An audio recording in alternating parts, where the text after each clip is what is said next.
En Italie, le cauchemar semble sans fin.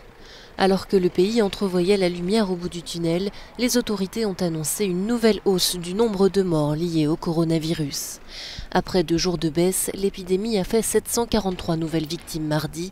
C'est la 2e journée la plus meurtrière depuis le début de la crise. Une nouvelle positive toutefois, la contagion semble confirmer son ralentissement, notamment dans le nord du pays.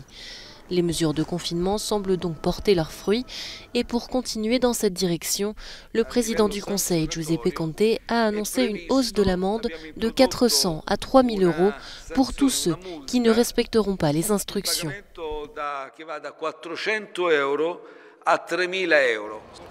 Triste record en Espagne qui a comptabilisé 514 décès mardi et une progression de près de 20% des cas confirmés.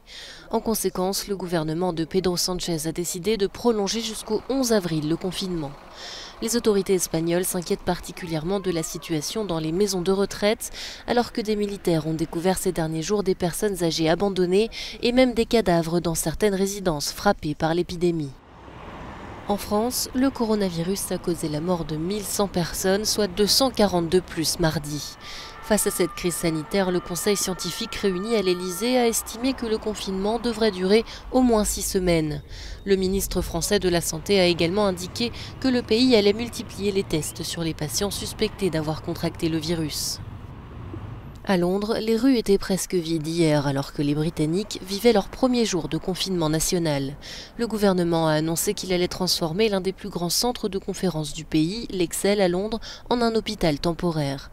Par ailleurs, 12 000 travailleurs de la santé à la retraite ont répondu à l'appel des autorités pour distribuer de la nourriture et des médicaments aux personnes en quarantaine.